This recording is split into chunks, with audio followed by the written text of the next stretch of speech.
asal salaf. Apa itu? Itu bahwa dia adalah nisbah kepada generasi yang terbaik, dan barang siapa mengikuti jejak mereka maka dia adalah salafi, orang yang menisbahkan kepada generasi mereka, dan mereka adalah ahlu sunnah seperti kata Syekh Muhammad bin Saleh Al-Utsaimin, dan mereka adalah seperti kata Imam As-Safaraini, orang yang mengikuti kitab was sunnah dan jalannya para sahabat dan orang-orang yang mengikuti mereka di ihsan dari para a'immatud din. Maka ikhwani fid din rahimani wa rahmatullah, dengan demikian sempurna penjelasan tentang makna istilahi dari kalimat salaf. Sebenarnya ada penelitian yang lain yang juga penting, ya. Tetapi tatkala kita melihat telah terwakilnya, maka kita cukupkan. Perkataan tersebut adalah perkataan dari Syekh Bakar bin Abdullah bin Zaid dalam kitabnya Hukmul Intima. Penting juga sebenarnya. Kenapa? Karena Syekh Bakar Abu Zaid di antara orang-orang yang juga di antara para masyayikh yang juga namanya kemudian dicatut sebagai ulama sahwah, sebagai ulama yang membela Sururiyah dan Qutbiyah, sebagai ulama yang kemudian bisa menjadi bahan dari mereka, kedok bagi mereka untuk menyebarkan pemikiran jahatnya kepada umat, yaitu ketika beredar kitab Tasnifun Nas Baina Dhanni wal Yaqin, penggolongan manusia antara persangkaan dengan keyakinan, yang dengan itu mereka mengatakan bahwa ya Syekh Bakar Abu Zaid membantah kelompok Ahlul Madinah, para masyayikh Madinah yang sukanya menyalah-nyalahkan, sukanya mencari-cari kesalahan dan sebagainya, yang akhirnya ditegaskan dalam mukalamah al-hatifiyah, dalam pembicaraan telepon antara Syekh Rabi bin Hadi al-Wada'i, Syekh Muqbil bin Hadi al-Wada'i dengan apa? Syekh Rabi bin Hadi al-Madkhali dengan Syekh Bakar Abu Zaid sendiri, bahwa beliau mengatakan tidak. Beliau tidak maksudkan mereka ahli Madinah, para masyayikh ahli Madinah, ya. Mereka tidak maksudkan para masyayikh kibar yang disebutkan membela ahli sunnah wal jamaah. Maka yang kita hanya ingin mengingatkan bahwa Syekh Bakar Abu Zaid pula punya perkataan yang rinci dan tegas tentang penisbahan kepada manhaj salaf. Maka barang siapa ingin penjelasan lebih lanjut, hendaklah dia melihat kepada kitab Hukmul Intima. Ya, di sana ada penjelasan yang tegas tentang hal ini. Maka jika ini selesai, kita akan menjelaskan lebih lanjut tentang awal mulai munculnya istilah ini. Awal mulai munculnya istilah ini. Awal munculnya istilah ini itu akan lebih rinci dengan penjelasan tentang tahdid zamani. Tetapi sebelumnya dinukilkan tentang perkataan Syekh seputar awal munculnya istilah ini, ya. Adapun penguatnya kita mundurkan kepada penjelasan tentang tahdid zamani, pembatasan waktu atau penyebutan waktu-waktu munculnya istilah tersebut. Tapi di sini adalah penjelasan global dari para masyayikh, di antaranya perkataan Syekh Muhammad Aman Al-Jami dalam kitabnya Sifat Al-Ilahiyah. Beliau mengatakan, "Waqad dhahara hadha al-istilah washtuhira hina dhahara an-niza' wa dara hawla usul ad-din bain al-firaq al-kalamiyah." Telah muncul istilah ini dan masyhur, washtahara dan masyhur ketika tampak perselisihan dan terjadi perdebatan seputar masalah pokok-pokok agama antara kelompok-kelompok ahlul kalam. Jadi munculnya istilah ini dan masyhurnya adalah ketika timbulnya perselisihan dan terjadinya perdebatan seputar permasalahan-permasalahan pokok agama di antara kelompok-kelompok ahlul kalam. Maka kemudian semuanya berusaha menisbahkan dirinya kepada manhaj salaf,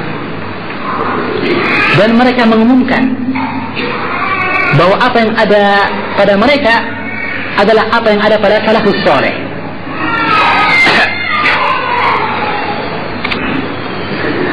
Kata Syekh, wahawala al-jami'u al-intisaba ila salafi wa'alana ma huwa alaihi huwa ma kana alaihi salafus saleh.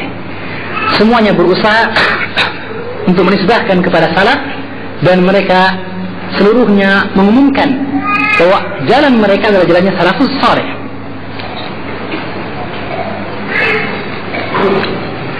Maka kata Syekh, faidan la budda an tadhhara,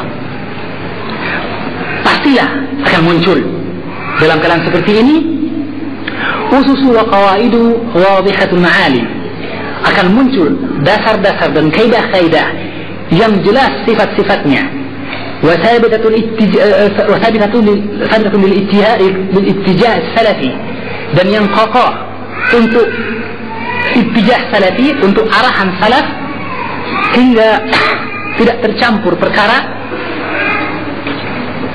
tidak tersamar perkara bagi setiap orang yang ingin mencontoh mereka dan ingin mengikuti jalannya salafus saleh. Artinya bahwa awal munculnya istilah ini dan penjelasan tentang istilah ini adalah ketika masing-masing orang ingin menisbahkan kepada manhaj salaf. Ya, ketika orang yang bukan ahlinya menisbahkan dirinya kepada manhaj salaf, maka ketika itu para ulama muftar, mereka kemudian dalam keadaan harus menjelaskan istilah salafi, maknanya, maksud dan tujuannya, serta sifatnya. Kenapa? Agar kemudian orang yang masuk di dalamnya tidak agar kemudian orang yang masuk ke dalam manhaj salaf ini memahami atau mengetahui sifat-sifat yang harusnya mereka miliki, dan agar orang yang tidak dari manhaj salaf ketahuan akan hakikat sifat mereka, ya, artinya adalah tamyiz. Ya, ketika terjadi kesamaran, maka sya'nu tamyiz, maka yang dibutuhkan adalah tamyiz. Ya, dan itulah sifatnya Ahlus Sunnah. Dan ini disalahpahami oleh sebagian orang, sehingga mereka menyangka perkataan para salaf atau sebagian perkataan para ulama salaf adalah perkataan bid'ah, seperti perkataan Imam Ahmad misalnya, bahwa inna Allah stawa ala al-arsh ba'inun an khalqihi, bahwa Allah beristiwa di atas arsh, ba'in, terpisah dari makhluknya. Naam, tidak ada pada zaman sahabat istilah ini. Ya, penggunaan istilah ini tidak ada. Tetapi dia bukanlah perkara bid'ah, tetapi perkara menjelaskan akan hakikat istiwa alal as tersebut sesuai dengan kitab was sunnah dan fahmu salafil ummah. Dan dibutuhkan penjelasan itu ketika terjadi kesamaran. Karena orang-orang atau sebagian dari Asy'ariyah dan Maturidiyah atau bahkan Jahmiyah, ya, pun menetapkan sifat istiwa tetapi dengan istilah yang lain atau mentakwilkannya, ya, atau menafsirkannya dengan tafsir yang keliru. Maka dijelaskan dengan kalimat tegas dalam bentuk tamyiz, pemisah. Demikian pula kalimat Al-Quran kalamullah ghairu makhluk. Yang masyhur dalam Al-Quran dan As-Sunnah adalah kalamullah. Wa in ahadu minal musyrikin istajaraka fajirhu hatta yasma kalamullah. Kata Nabi, man ya'manuni fa inna Quraisyan, siapakah yang menjaga dan melindungi aku atau membantu memegang amanah dakwah ini, karena Quraisy, orang-orang Quraisy mena'uni, menghalangi aku min an uballigha kalam Allah, dari aku menyampaikan kalam ilahi. Yang ada dalam Al-Quran Sunnah adalah kalam ilahi, kalamullah. Adapun ghairu makhluk adalah tambahan yang yaqtadihil hal, yang keadaan menuntut. Kenapa? Tamyiz. Karena ketika itu zaman Imam Ahmad, ada orang yang mengatakan Al-Quran kalamullah, thumma yaskut, kemudian dia diam. Al-Quran kalamullah. Tapi maksudnya apa? Dengan pemahaman Jahmi, Al-Quran kalamullah maksudnya apa? Yang ada pada Allah. Adapun yang di mushaf, yang dihafalkan itu makhluk katanya, kan? Jelas. Maka terbantah itu dengan kata Al-Quran kalamullah ghairu makhluk. Kalimat tegas dan jelas, ya. Maka begitulah ikhwani fiddin, iltibas, penyamaran tidak akan melahirkan kecuali wuduh, kejelasan, ya kan? Karena kalimat ahlu sunnah berucap dan berkata kalimat yang tafsir yang jelas. Adapun ahlul bid'ah berdalil dengan mujmalat, kalimat-kalimat mujmal dan global. Ya. Ala kulli hal, maka demikian perkataan Syekh Muhammad Aman Al-Jami menunjukkan kepada kita bahwa inti permasalahan munculnya istilah ini adalah ketika terjadi orang-orang yang menisbahkan dirinya kepada manhaj salaf, dan setiap orang berusaha untuk mencari atau menisbahkan dirinya kepada salaf tersebut agar diterima dakwahnya, agar diterima pemikirannya. Ya, maka ketika itu para ulama menjelaskan tentang hal tersebut. Juga perkataan Syekh Bakar bin Abdullah bin Zaid yang juga dinukilkan dari kitab Hukmul Intima dan keterangan tentang hal ini juga sebenarnya adalah perkara yang jelas. Oleh karena kita tinggalkan perkataan Syekh Bakar Abu Zaid, kita langsung kepada Tahrib Zamani, penjelasan tentang pembatasan waktu yang hakiki akan penisbahan nama salaf itu sendiri. Ya, dari mana asal dan sumbernya. Adapun tentang hal ini, maka sesungguhnya ikhwan fillah tentang Tahrib Zamani, mulai awal tercetusnya kalimat salaf ini, maka kalimat salaf seperti kata Syekh Hasan bin Qasim adalah kalimat yang maklum, telah diketahui maklumah sejak dahulu, dan bahwa dia adalah tasmiyah syari'iyah la hizbiyah, tasmiyah penamaan yang disyariatkan dan bukanlah tasmiyah hizbiyah. Dan di antara dalil yang dijadikan para ulama akan hal tersebut adalah hadis yang sahih riwayat Bukhari Muslim dari hadis Aisyah radhiyallahu taala anha, ketika Aisyah menceritakan perkataan Fatimah binti Rasulullah sallallahu alaihi wasallam, disebutkan oleh Imam Al-Bukhari dalam kitab dalam apa?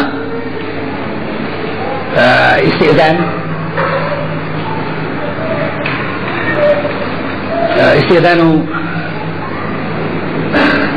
dalam bab man najabana, jadi nas, orang yang berbicara secara sembunyi-sembunyi di hadapan manusia yang banyak, yaitu bahwa ketika Nabi SAW berbisik kepada Fatimah binti Rasulullah dengan bisikan, pada bisikan yang pertama kemudian dia menangis, dan bisikan yang kedua dia tertawa. Maka dalam riwayat Aisyah sahih Bukhari Muslim disebutkan bahwa Fatimah berkata, sesungguhnya Rasulullah SAW haddatsani, menyampaikan kepadaku bahwa inna Jibril adalah Jibril kana yu'aridu Al-Qur'ana, adalah beliau membacakan Al-Quran kepadaku fi kulli amin marrah, pada setiap tahun satu kali. Tetapi Jibril telah mendengarkan Al-Quran itu kepadaku fi hadzal am marratain, pada tahun ini 2 kali. Kemudian Nabi menjelaskan, wala arani illa qad hadara ajali wa innaki awwal ahli luhuqan bi wa ni'mas salafu ana laki. Maka kata Nabi, sesungguhnya aku melihat tidaklah itu kecuali ajalku sudah dekat, dan sesungguhnya engkau adalah keluarga yang pertama yang akan menyusul aku. Dan Nabi mengatakan, nikmat salaf ana laki, sebaik-baik pendahulu aku bagimu. Nah, syahidnya pada kalimat nikmat salaf, sebaik-baik pendahulu. Ya, maka kita tahu bahwa Nabi sallallahu alaihi wasallam dari salafus saleh dengan kalimat ini. Dan di sini Nabi menjelaskan bahwa dia adalah pendahulu dari Fatimah dalam hal kematiannya, bahwa setelah matinya Nabi sallallahu alaihi wasallam, wafatnya Nabi sallallahu alaihi wasallam, maka akan diikuti oleh anaknya Fatimah binti Rasulullah. Karena itu Fatimah kemudian tertawa karena merasa senang. Syahidnya adalah pada kalimat salaf ini, menunjukkan kalimat salaf, kalimat yang diambil dari kata ini salaf. Ya, juga perkataan Anas bin Malik yang disebutkan oleh Syafi'i dalam kitabnya Al-Ittisam, di mana berkata Anas bin Malik, "Lau anna rajulan adraka as-salaf al-awwal, thumma bu'itha al-yawma ma 'arifa min al-islam syai'a." Sesungguhnya seandainya seseorang di antara kalian mendapatkan salaf yang pertama, kemudian dia dibangkitkan pada hari ini, tidaklah dia mengetahui dari Islam sedikit pun.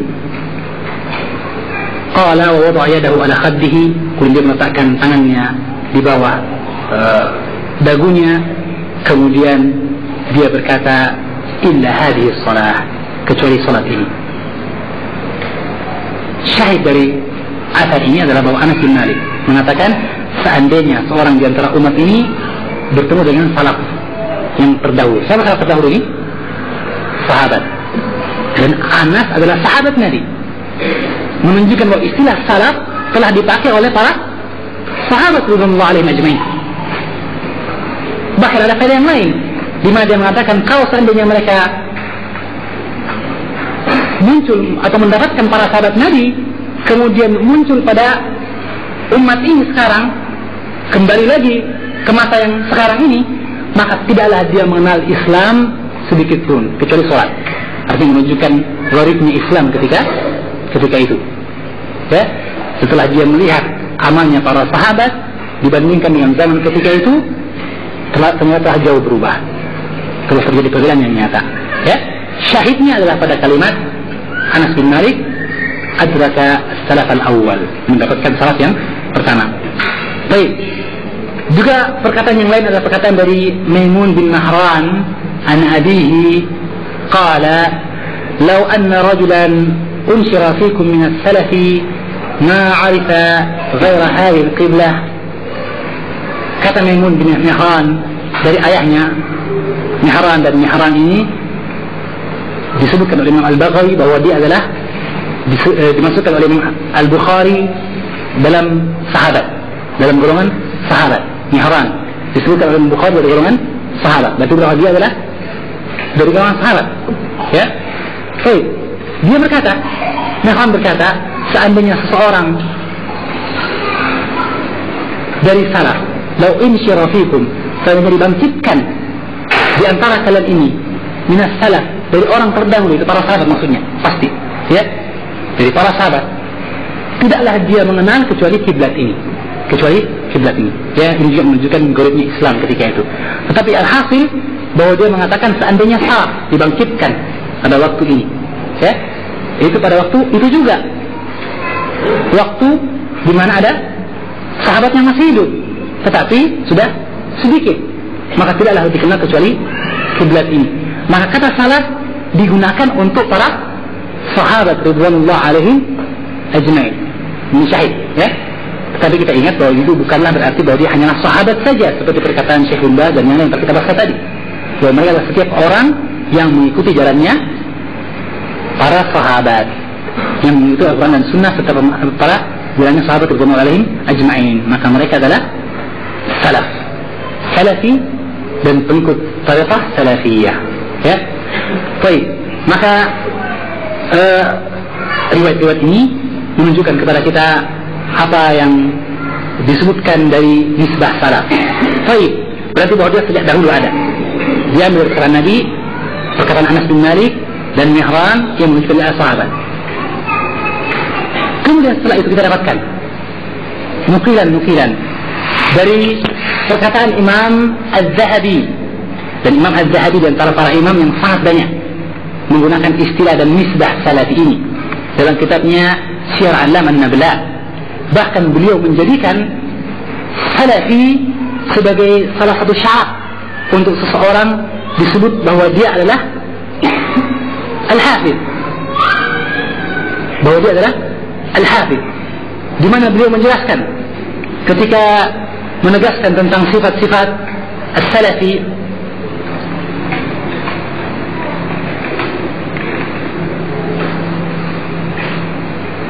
Dalam Syiar A'lam An-Nabla juz yang ke-13 halaman 380, beliau mengatakan tentang sifat-sifat yang harus dimiliki oleh seorang as-salafi, alladhi yahtaju ilaihi al-hafiz an yakuna taqiyan zakiyya, sampai perkataan beliau zakiyan hayyan salafiyya. Perkara yang dibutuhkan oleh seorang al-hafiz, hafiz yang menghafaz sekian ribu hadis, adalah dia an yakuna taqiyan zakiyya. Dia seorang yang taqi, takwa kepada Allah Subhanahu wa ta'ala. Zakiyan, dia orang yang pandai, cemerlang pemikirannya.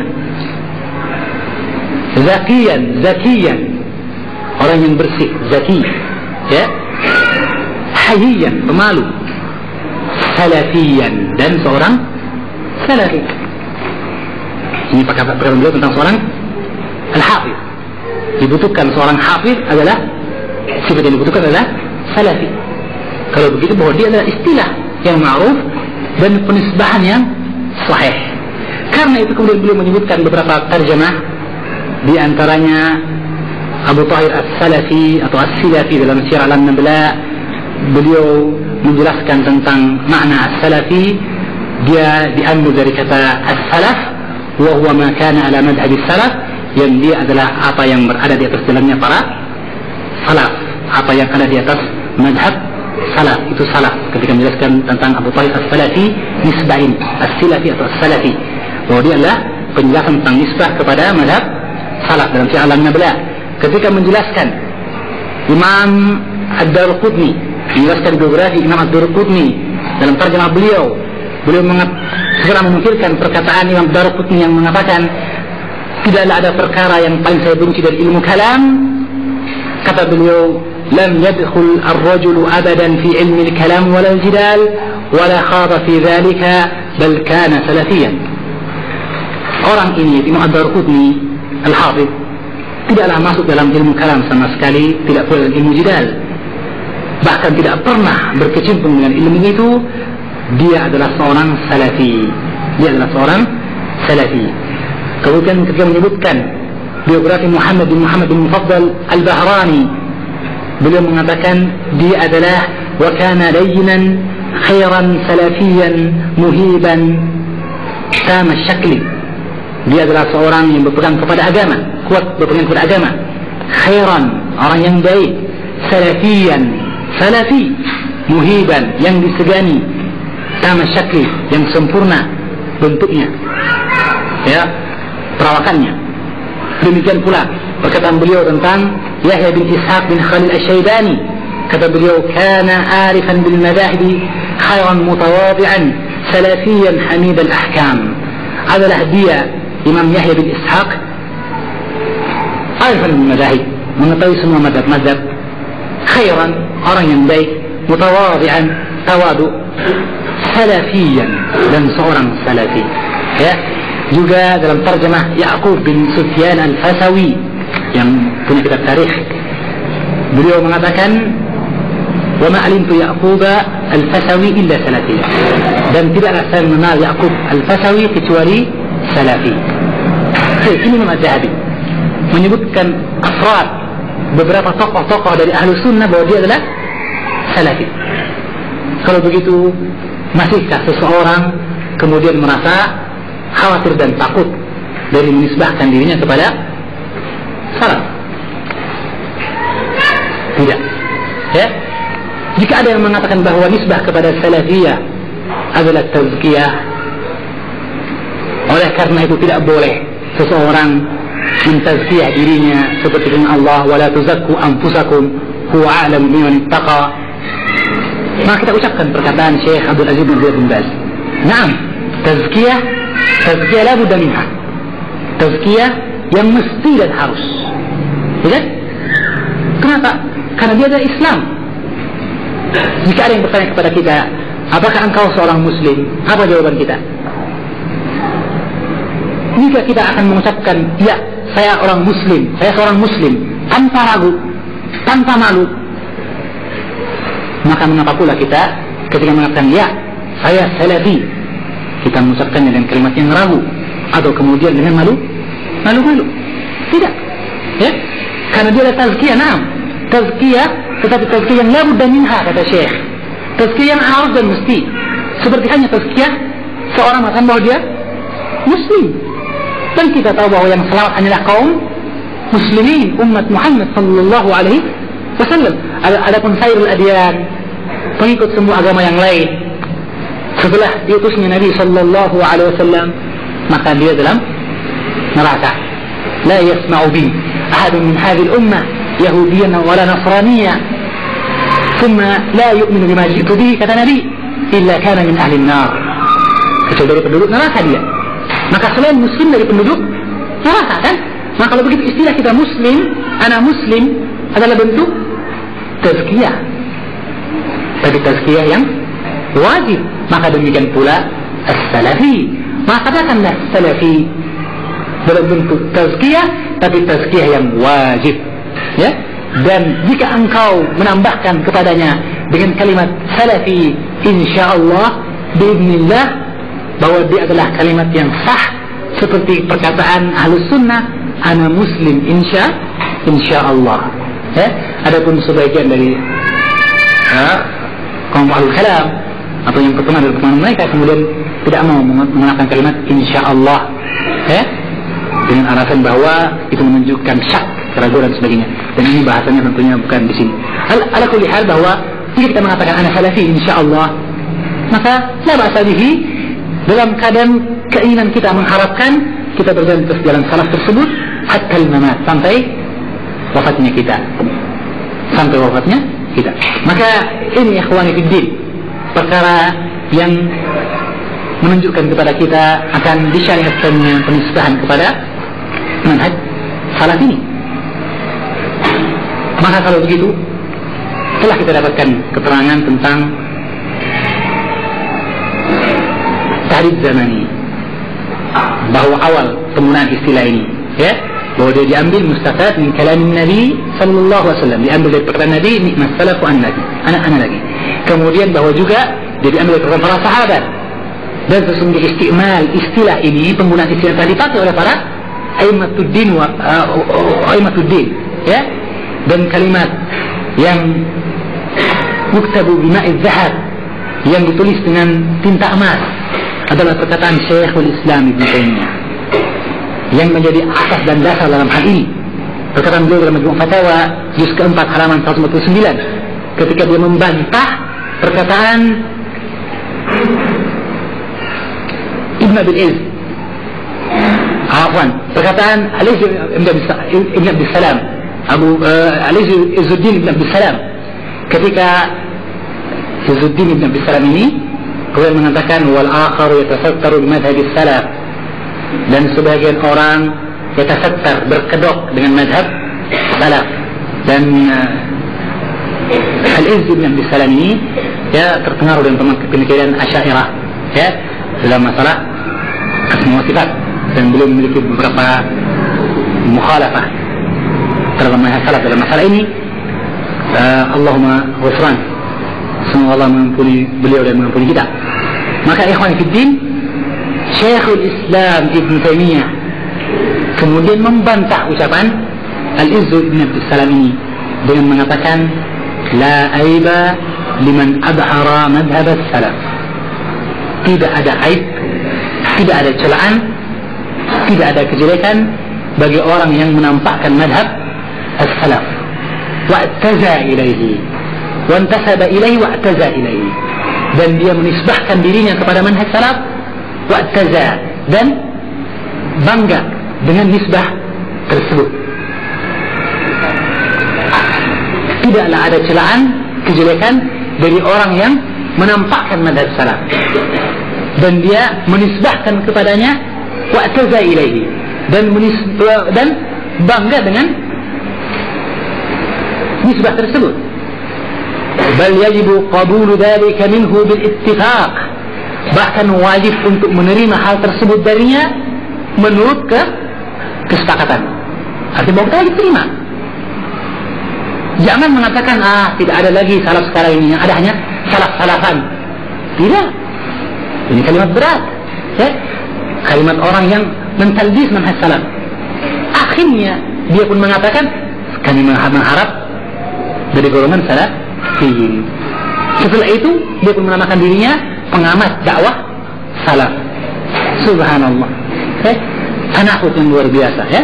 Ala kulli hal, bahwa kata Imam Ibn Taimiyah bal yajibu qabulu dhalika bil ittifaq, yajibu qabulu dhalika minhu bil ittifaq, bahkan wajib untuk menerima hal itu dengan kesepakatan. Fa inna madhhab as-salafi la yakunu illa haqqan, karena sesungguhnya madhab salaf tidaklah kecuali kebenaran. Jadi kalau begitu, ini isyarat dari beliau bahwa seorang yang menisbahkan dirinya kepada manhaj salaf itu berarti dia menisbahkan dirinya kepada kebenaran, ya kan? Sahibul haq. Kenapa? Mazhabul salaf la yakunu illa haqqa. Tidaklah kecuali dia kebenaran. Baik. Kemudian beliau mengatakan, fa in kana muwafiqan lahu batinan wa zahira fa huwa bimanzilati al-mu'min alladhi huwa 'ala al-haqqi batinan wa zahira. Wa in kana muwafiqan lahu fi al-zahiri faqat duna al-batin fa huwa bimanzilati al-munafiq. Fatuqbalu minhu 'alaniyatuhu wa tuwakkal sariratuhu ila Allah. Fa inna lam nu'mar an nunaqqiba quluban an qulubil nas wa la nashqa butunahum. Ya. Maka Syekh kemudian mengatakan, jika orang tadi yang menisbahkan dirinya kepada manhaj salaf, muwafiqan lahu, sesuai dia kepada manhaj salaf, batinan wa zahira, secara batinnya, hatinya, dan amalannya, maka kalau begitu, maka dia seperti seorang mukmin yang berada di atas al-haq, batinan wa zahira, batin maupun zahirnya. Adapun jika dia sesuai dengan madhab salaf, zahiran faqat dunal batin, secara zahirnya saja tampaknya dia seperti salaf, tetapi bahwa dia tidak sesuai batinnya dengan madhab salaf, maka apa kata Syekh? Maka dia seperti orang munafik yang tuqbalu minhu alaniyatu, yang diterima apa yang tampak dari dia terang-terangan, ya kan? Dan dikembalikan apa yang tersembunyi sarirahnya kepada Allah Subhanahu, membelah isi perut mereka. Kalimat ini kalimat yang perlu kita cermati, ya. Jadi setelah Syekh menegaskan tentang bukanlah aib nisbah kepada salaf dan bahwa dia adalah bentuk tazkiyah, kemuliaan, ya kan, menunjukkan bahwa seorang menisbahkan diri kepada kebenaran, maka beliau menjelaskan bahwa seorang mukmin yang zahir dan batinnya sesuai dengan manhaj salaf, maka dia adalah al-mukmin yang di atas al-haq zahir dan batin, maka baginya wala yang sempurna, ya kan? Sebaliknya, jika bahwa dia hanya menampakkan secara zahir, batinnya tidak, maka kita ambil yang zahir saja. Apa yang kita tahu dari perbuatan mereka yang tampak, itulah yang kita hukumi bagi mereka, bahwa mereka zahirnya salah. Adapun apa yang ada pada hati mereka, kita serahkan itu kepada Allah Subhanahu wa ta'ala. Tetapi kita yakin, ya, bahwa seperti kata Imam Al-Hambali, inna dasa'ita su tujibu su'al khatimah, bahwa sesungguhnya apa yang tersembunyi dari perkara yang jelek akan mengantar kepada kematian yang jelek pula, na'udzubillahi min dzalik. Bahwa apa yang ada dalam hati pastilah akan tampak dalam amal perbuatan. Ala inna fil jasadi mudghah, idza salat salaha al-jasadu kulluh, idza fasadat fasada al-jasadu kulluh, ya kan? Ala wa hiya al-qalb, kata Nabi sallallahu alaihi wasallam, bahwa apa yang tersembunyi dalam hati pastilah akan tampak dalam amal perbuatan. Maka seseorang bagaimanapun dia menyembunyikan permusuhannya kepada manhaj salaf dan penyimpangannya, maka Allah Subhanahu wa ta'ala akan menampakkannya kepada umat. Kenapa? Karena itu merupakan bentuk janji Allah Subhanahu wa ta'ala, inna nahnu nazzalna dzikra wa inna lahu lahafizun. Maka dari bentuk penjagaan agama, maka Allah akan menampakkan al-batil. Wa kadzalika nufassilu al-ayat wa litastabina sabilul mujrimin. Dalam kira yang lain, wa litastabina sabilul mujrimin. Demikianlah kami rinci ayat-ayat kami, kata Allah, agar ditafsil, dijelaskan dengan rinci jalannya orang-orang yang mujrim, dan agar engkau dalam kira yang lain, wahai Nabi, menampakkan jalannya orang-orang mujrim itu. Kalau begitu, pastilah akan tampak hal itu. Tetapi pada asalnya, jika kita tidak mengetahui hati seseorang, yang tampak pada kita adalah amal perbuatannya, maka kita mengambil itu sesuai dengan perkataan Syekh Ibnu Taimiyah rahimahullah alaihi yang disegarkan dengan kaidah-kaidah syariah. Kenapa? Karena fa inna lam nu'mar bi an nunqidha quluban nas wala an nashqa budunahum. Kita diperintahkan untuk membelah hati manusia dan mengaduk ya, mengacak-acaki isi perut mereka. Wallahu a'lamu bissawab. Maka ikhwani fid din, rahimakumullah, maka kita ingatkan sekali lagi bahwa sesungguhnya nisbah kepada salaf ini adalah nisbah yang ma'ruf, nisbah yang disyariatkan, dan satu bentuk tazkiyah yang wajib. Dan karena itu maka hendaklah kita seluruhnya menisbahkan diri kita kepada manhaj salaf tersebut. Tetapi hendaknya yang menjadi pokok permasalahan bagi kita, menjadi inti perhatian kita adalah bagaimana kita bersifat seperti sifat as-salafi, bagaimana kita bersifat seperti orang yang berjalan di atas manhaj salafi itu. Jadi ini perkara yang penting ya. Dan karena itu Syekh Hasan bin Qasim kemudian menyebutkan perkara-perkara yang menjadi sifat dari seorang salafi. Dan perkara-perkara tersebut telah kita ingatkan bahwa dia adalah perkara-perkara yang sangat banyak. Beliau sampai menyebutkan sifat-sifat tersebut dalam jumlah ya 15 bentuk sifat, yang sebagian besar sifat-sifat tersebut akan dirinci dan ada bagian pembahasan dari Ustadz yang akan datang pada hari yang berikutnya nanti. Tetapi ada perkara-perkara yang penting karenanya untuk kita ingatkan. Saya hanya mengingatkan beberapa poin dari perkara-perkara tersebut, yaitu seperti perkara yang pertama yang disebutkan oleh Syekh, yaitu tahkimul kitab wa sunnah sahihah fi kulli qadiyah min qadaya al-hayah, yaitu berhukum dengan kitab dan sunnah yang sahih dalam setiap perkara-perkara kehidupan, dalam setiap aspek kehidupan kita. Dan ini perkara mizah yang membedakan dakwah salaf dengan dakwah hizbiyah. Dan karena itulah daurah ini diadakan untuk menegaskan kepada kita bahwa tidaklah ada posisi dari sisi kehidupan manusia kecuali bahwa Islam telah membahasnya, para ulama telah menjelaskannya dengan penjelasan yang tidak menyisakan keraguan dan kesamaran. Masalah HAM, hak asasi manusia, masalah demokrasi, masalah pemilu dan sebagainya, maka ada perkara-perkara yang telah dijelaskan oleh para ulama. Hanyalah permasalahan bagaimana kita mengambil perkataan-perkataan mereka dan mengembalikan semua perkataan mereka itu kepada kitab dan sunnah yang sahihah ala fahmi salafi ummah. Maka sifat ini ikhwan fiddin sifat dasar, dan Allah mengatakan fala wa rabbika la yu'minuna hatta yuhakkimuka fima shajara bainahum thumma la yajidu fi qulubihim harajan mimma qadaita wa yusallimu taslima.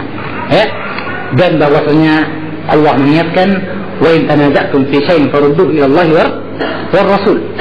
Maka perkara tahkim kitab wa sunnah adalah perkara yang jelas dan tegas ya. Tinggallah asy'an, tinggallah perkara permasalahan adalah praktek dan pengamalan. Dan setiap orang, setiap kelompok menisbahkan diri kepada manhaj salaf yang disebutkan tadi. Dengan sendirinya mereka pun mengatakan bahwa mereka berpegang kepada Al-Quran dan As-Sunnah. Permasalahan politik yang ada sekarang ini misalnya ya, maka kita dapatkan bahwa sebagian kelompok pun berdasar dengan fatwa para masyayikh seputar dukhulul barlaman, masuk ke parlemen ya, atau kemudian ikut dalam intikhabat asy-sya'biyah, pemilu rakyat ya. Dan bagi orang yang ingin mencari ta'wil dan fitnah, mereka mungkin untuk mendapatkan apa yang mereka inginkan dari perkataan para ulama. Bahkan tidak usah jauh-jauh, Allah telah menyebutkan hal itu dalam surah Al-Imran ya kan, minhu ayatun muhkamatun hunna ummul kitab wa ukharu mutasyabihat. Fa ammal ladzina fi qulubihim zayghun fayattabi'una ma tashabaha minhu ibtigha'a al-fitnati wa ibtigha'a ta'wili.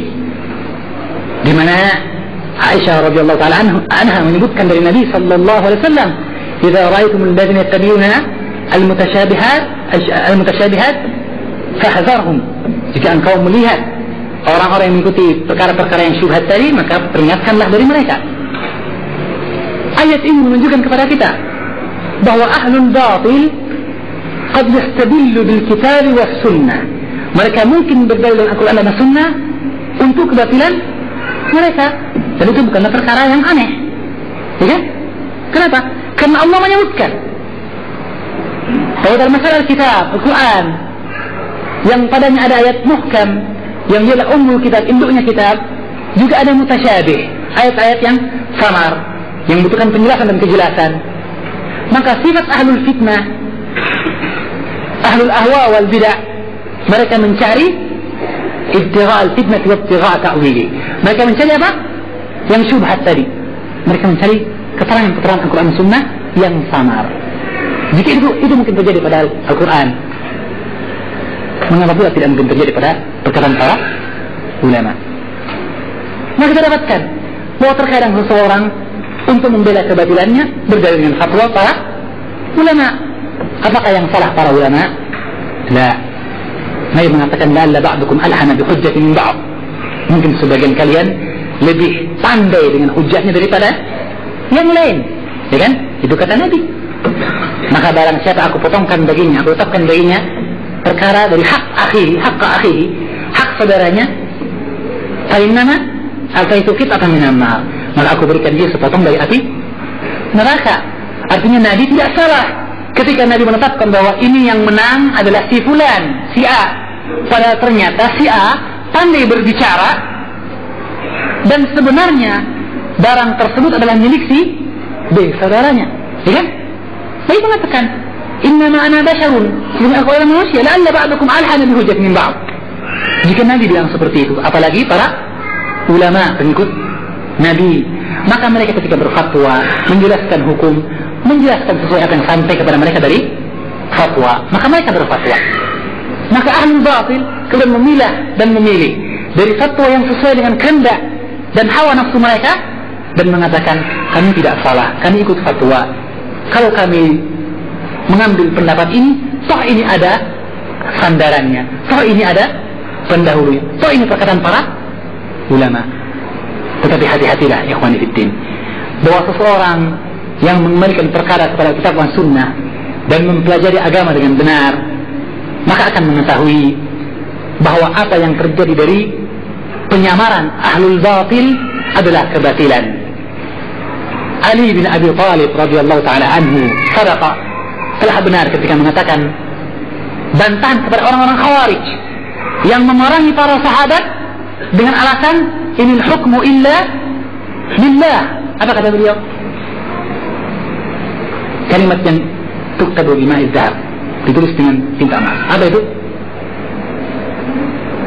Apa ya ikhwah?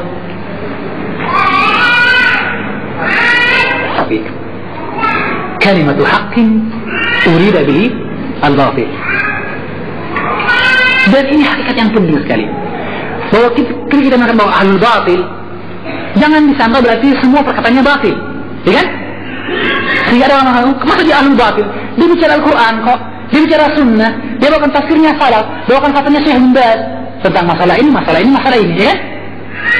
Kita mengatakan na'am, sesungguhnya apa yang mereka sampaikan adalah kalimat dari para ulama kita ajillah, dan bahwa para ulama mengucapkan dengan kalimat yang hak.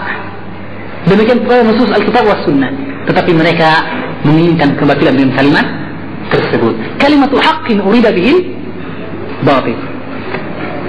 Nah, ketika disebutkan fatwa tentang dukhul parlemen, para masyayikh menyebutkan syarat-syarat yang ketat, ya kan? Untuk masuknya ke dalam perkara seperti itu. Dan kemudian demikian pula tentang masalah intikhab, bahwa kaidah yang dipakai adalah maslahah dan masalah memang, tetapi tentunya itu tidak akan mungkin tanpa menyebutkan semua maslahah dan menyebutkan semua mafsadah dan menimbang mana yang lebih besar antara mafsadah dan masalahnya. Maka kalau ditimbang, tampaklah kepada kita mana yang benar dalam perkara seperti ini. Ya. Nah, kalau begitu, jangan tertipu ketika orang mengatakan, wah, ini kan masalah ijtihadiyah. Ini para masyayikh sebagian berfatwa bolehnya dukhul bil intikhabat, masuk dalam pemilu tersebut. Boleh. Ya, kata masyayikh tersebut. Nah, kita membedakan perkataan para ulama yang mereka asalnya alal jaddah di atas manhaj salaf dengan perkataan dari yang mereka yang asalnya di atas kebatilan, kemudian mencari-cari dari kunuz as-samin, dari pembenaran yang berharga dari para ulama, fatwa yang bisa menjadi kedok bagi mereka akan ada pada mereka dari hizbiyah. Sebenarnya akan datang dalam masalah yang berikutnya nanti, bahwa di antara tuduhan orang yang salah adalah bahwa mereka tidak memperhatikan keadaan umat, la yahtamu bi ahwalil ummah, tuduhan kepada manhaj salaf. Sebaliknya kita mengatakan akan dibantah nantinya, tapi kita ingatkan bahwa karena itu ikhwani fiddin, sebagian orang masuk parlemen dan kemudian masuk dalam pemilu dengan syiar ihtimam bi ahwalil muslimin, dalam rangka ini menampakkan dirinya jamaah mereka bahwa jamaah kami ini jamaah yang peduli umat, jamaah yang tidak bicara hanya dari masjid ke masjid, tapi juga keluar dan melihat realitas umat, kata mereka. Ulama fiqhul waqi, kata mereka. Itu asasnya. Sehingga ketika mereka menyamarkan perkara dan mengatakan ini fatwa Syekh Fulan, boleh. Fatwa Syekh Fulan, boleh. Kita mengatakan naam, para masyayikh berfatwa dan berijtihad dalam hal tersebut. Dan dalam masalah ijtihad tentunya al-haq wahidun la yata'addad. Kebenaran adalah satu dan tidak berbilang. Dan kita wajib memberikan udzur kepada yang melihat yang berbeda dengan kita dalam masalah ijtihad tersebut. Tetapi ingat, itu yang bagi asalnya mereka di atas jadah, di atas tarikah salafiyah, jalan mereka tegak mengangkat suara salaf, membela manhaj as-sunnah, ya kan? Adapun orang yang mengatakan sekarang saatnya kita menisbahkan kepada manhaj salaf, menyebarkan dakwah salaf, orang baru sadar kemarin sore, kemudian setelah itu berdalil dengan perkataan para ulama untuk perkara seperti ini, kita mengatakan bahwa dia adalah bentuk